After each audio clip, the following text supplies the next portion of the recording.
What is going on, everybody? I am back today to talk about a horror movie that is a little bit older now. And I watched this in particular because if you saw a little while ago, I reviewed the short horror film Chime from director Kiyoshi Kurosawa. And I've talked about Kurosawa's work because I love the film Cure. It is one of my favorite movies of all time. And I absolutely loved Chime. And as soon as it was over, I had one of those instances where I was like, I immediately want to watch something else from this director. And I have heard about this movie so many times throughout my life. And for some reason, I've just never sat down and watched it. But knowing it's from this director and the subject matter was so incredibly interesting, I had to jump on board and watch it immediately. And the movie I'm going to be discussing with you today is Pulse. Pulse is directed by Kiyoshi Kurosawa. In the immense city of Tokyo, the darkness of the afterlife lures some of its inhabitants who are desperately trying to escape the sadness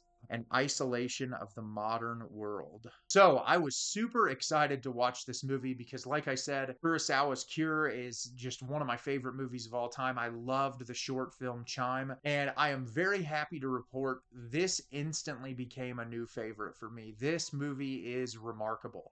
It is one of the most unique horror films that I have watched in my entire life.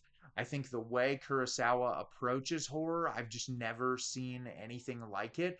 This movie has some of the most disturbing, unsettling, uncomfortable imagery I've ever seen in a film, on top of some of the most disturbing sound design that I've ever heard in a movie, which creates one of the most unique viewing experiences that I've seen in my life, accompanied by a fantastic commentary on depression and loneliness and isolation in the digital age.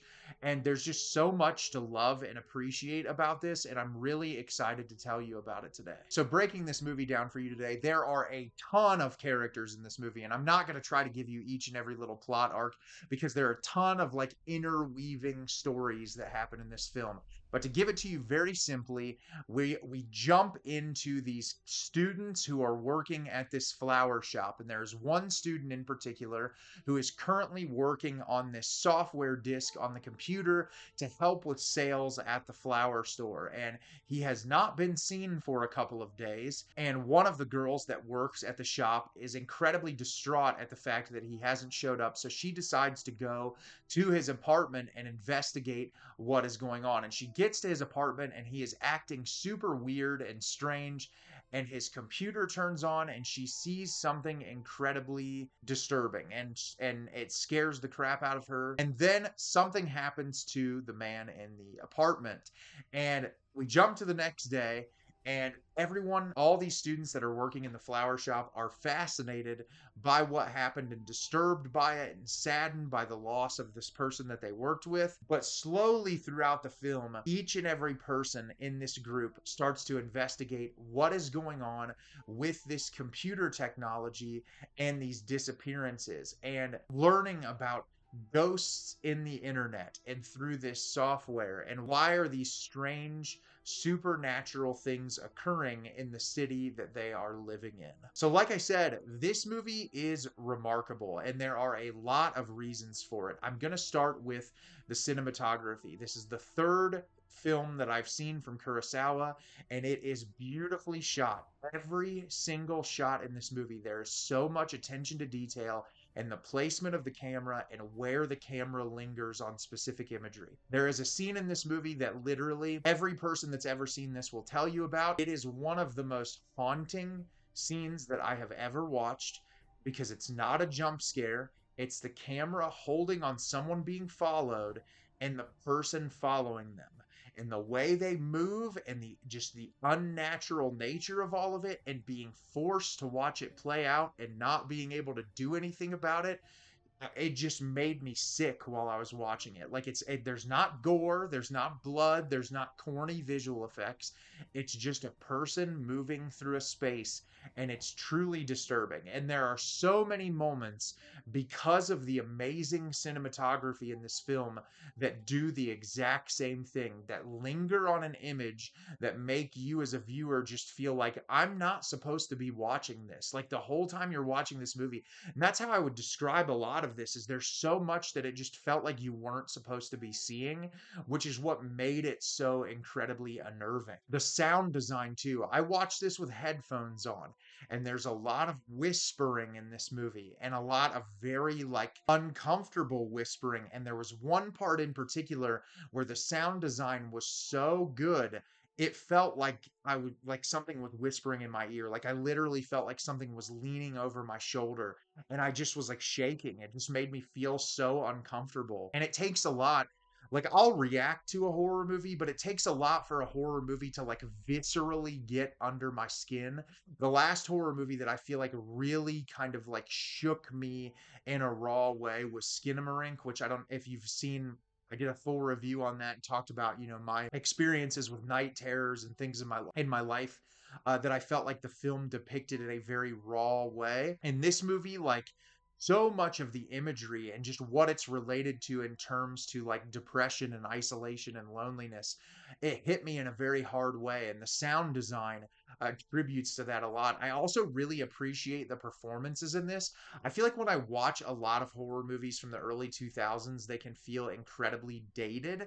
And this movie, obviously, there's elements of it that are dated, of course, and like outfits that people are wearing. But there's something about it that still feels so incredibly poignant, which is why I think it works so well, is despite some of like the dated visual effects that come up later on in the movie, a lot of what makes this film so special is that so much of it still works without feeling dated. And my favorite part of this is it truly is just an examination of depression and loneliness and isolation in the digital age. And this is just when the internet was becoming a thing. Like, this is before everybody had the internet in their hand and you could carry it with you every single day of your life. And I think that it's so fascinating because the way this is shot and the way scenes are blocked and the way that characters interact with each other, it showcases depression in a way that felt so raw and real. As someone who has suffered from depression my entire life, and it's something that I still experience on a day-to-day basis, I don't feel like movies often can encapsulate that feeling in a way that like resonates with me exactly. I feel like one of the best examples is Lars von Trier's Melancholia. That movie's themes and discussions around depression are some of the most real I've ever seen in a film. And this is right up there with that. It's like there's a detachment between these characters, like even the ones who work together, but you can see every single one of them just has a yearning and a want for companionship or friendship or someone to talk to, but there's some kind of disconnect in between each and every one of them. And it's done in a way like there's so many moments in this, despite some of the truly horrific imagery, there's also a lot of really like calming moments. And it's kind of difficult to describe. But it's similar to to what I've discussed about the film Cure, which is that it's like dreamlike and ethereal in a way the movie carries along. And there's so many moments where I feel like it lulls you into this pacified state just then to kind of like stick a knife in you and turn it, like to just really like get you when you don't expect it. And that's what I liked so much about this movie is for its 2 hour runtime, I never knew what was going to happen next. And I just kept guessing and asking myself what was going to happen. And I loved just the examination of each and every character's sort of like mental state when it comes to, depression and isolation and loneliness. And it goes in a really fascinating direction in the third act. And then like the whole supernatural premise of like ghosts in the machine essentially, and like if hell or heaven were full and spirits couldn't go into the afterlife, where would they go? And the internet at the time was this very new place, and it's like it's an empty vacuum. It's like a place that things can inhabit, so naturally if ghosts couldn't go anywhere else, they'd jump into the internet. And I thought that that was such a cool premise, especially for like how new the internet was at this period in time. And just watching the way that it kind of examines the subject matter, truly fascinating. And I didn't expect this movie to like move me as much as it did, but it really did. I like there were some moments that I felt like I was getting very emotional despite being completely horrified at the same time. And I feel like that's something only Kurosawa could accomplish. And this is one of my favorite horror films that I've watched in quite some time. It might not be for everyone. It has some moments that it moves at a slower pace, but I think that that's very intentional to kind of lull you into a depressive state like these characters feel. And I just got that in droves throughout the entire 2 hour runtime. Truly a masterpiece, in my opinion. And I think if you've ever been interested in watching this, you 100% should. So, have you seen Pulse? Did you love it? Did you hate it? Leave me a comment down below and let me know what you thought. I thought this movie was absolutely incredible. I loved it, and I already can't wait to watch it again. As always, if you can like the video and subscribe to the channel, helps me out a lot and lets me know the type of content you're looking for. I'm always putting out new material and look forward to getting more out for you in the near future. And as always, everyone, thank you so much for watching and have a great rest of your day.